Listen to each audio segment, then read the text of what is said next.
تصدیق کے لیے مجھ سے کئی ایک اور سوالات کیے اور اس کی حیرانی میں اضافہ ہو گیا۔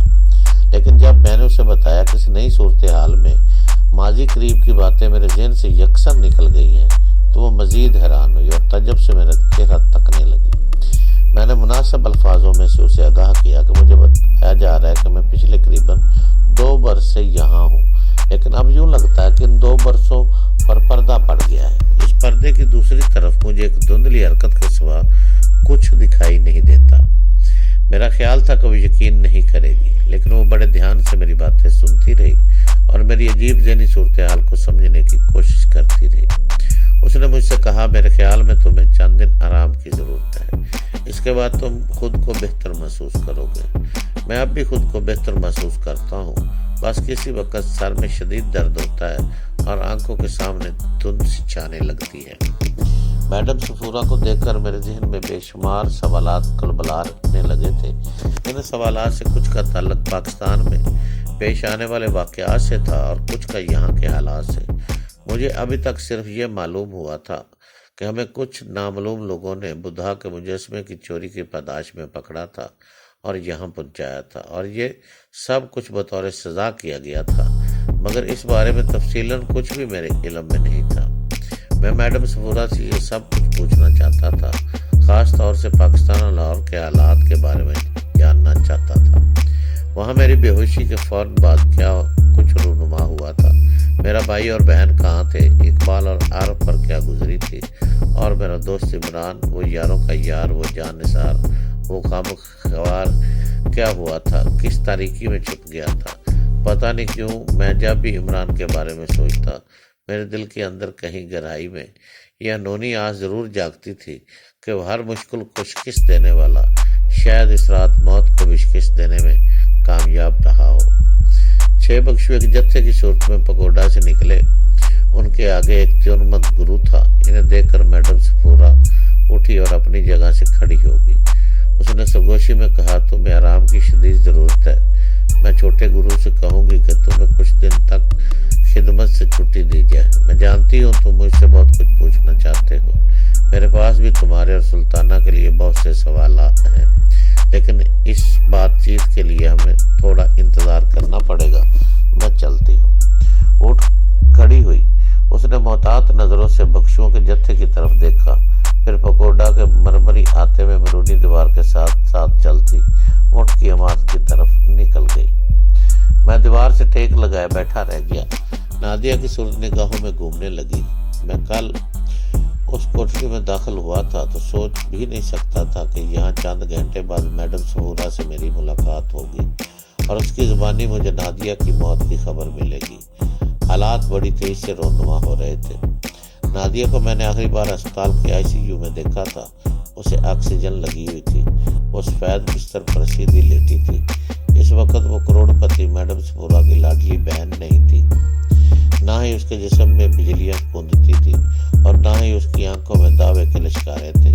وہ صرف ایک مریضہ تھی، دھیرے دھیرے موت کی طرف سرکتی ہوئی، اپنے انجام کی طرف بڑھتی ہوئی، اور آج مجھے معلوم ہوا تھا کہ وہ اپنے انجام تک پہنچ گئی ہے۔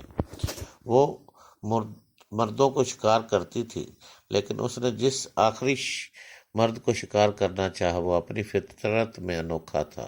وہ اس کی حریص آنکھوں کو ہمیشہ کے لیے بجھا گیا اور شاید خود بھی بجھ گیا تھا۔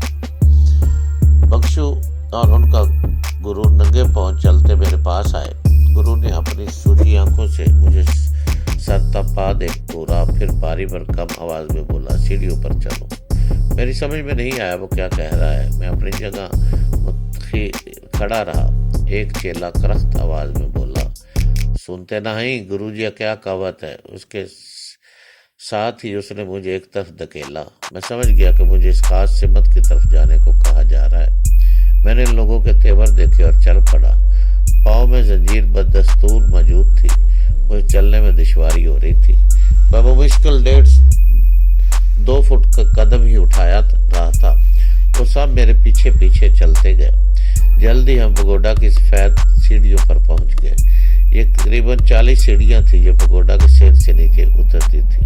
ان سیڑھیوں پر کئی بھیک منگے بیٹھے تھے اور آتے جاتے زائرین سے خرائط وصول کر رہے تھے۔ مالائیں، پھول اور تبرکات بیچنے والے دیگر افراد بھی یہاں موجود تھے۔ مجھے دیکھ کر بہت سے لوگوں کے چہروں پر دلچسپی کے آثار نمودار ہوئے۔ مجھے لگا جیسے میرے ساتھ کوئی تماشا ہونے والا ہے۔ پھر ایک دم مجھے چوہان کی کہی ہوئی بات یاد آئی۔ اس نے بتایا تھا کہ مجھے اور چوری کے دیگر مجرموں کو سزا کے طور پر بلا ناگہ پگوڈا کی سیڑھیوں پر لٹایا جاتا ہے اور انہیں بیض مارے جاتے ہیں۔ یہ ایک طرح سے گناہوں کو دھونے کا عمل بدھا کے پیروکاروں کا خیال ہے کہ اس عمل سے چوری کا ارتکاب کرنے والوں کو جو جسمانی تکلیف پہنچے گی وہ انہیں پوتر ہونے میں مدد دے گی۔ مجھے پگوڈا کی سیڑھیوں پر عہدہ لٹا دیا گیا۔ میری پشت سے قمیض اٹھا دی گئی۔ درجنوں نگاہیں دیکھ رہی تھی۔ بے عزتی کے احساس سے مجھے پسینہ آ گیا۔ ایک شخص جو بخشو نہیں تھا، ایک لکڑی تھا میں برآمد ہوا۔ یہ بیت کی لکڑی نہیں تھی، جیسا کہ بعد میں معلوم ہوا یہ برگد کی شاخ تھی جسے مقدس تیل میں بھگو دیا گیا تھا۔ اس لکڑی سے میری کمر پر یکساں وقفوں سے 10 ضربیں لگائی گئی۔ یہ ہلکی ضربیں تھی اور نہ شدید تھی۔ ان ضربوں نے مجھے جسمانی تکلیف سے زیادہ ذہنی اذیت دی۔ مجھے اٹھا کر پھر خستہ حال کوٹری میں پہنچا دیا گیا۔ میری کمر پر جلن تھی اور زخمی پنڈلیوں پر پیروں سے پھر خون رسنے لگا۔ سر کے زخم بھی لہو کا تھوڑا تھوڑا رساؤ جاری تھا۔ اپنی حالت پر مجھے خود ترس آنے لگا۔ ایک بخشو نے مجھے مرہم پٹی کا کچھ سامان دیا اور بے اتنائی سے منہ موڑ کر واپس چلا گیا۔ کچھ دیر بعد ہمیش آ گیا۔ وہ شخص کا رویہ قدر دوستانہ تھا۔ وہ میرے لیے بھی گروا لباس لے کر آیا تھا۔ یہ 2 چادروں پر مشتمل تھا۔ اس نے میرے زخموں کی مرہم پٹی کی اور لباس بدلنے میں میری مدد کی۔ اس نے بتایا کہ بدھ کی دوپہر کو میرا سر بھی مونڈ دیا جائے گا۔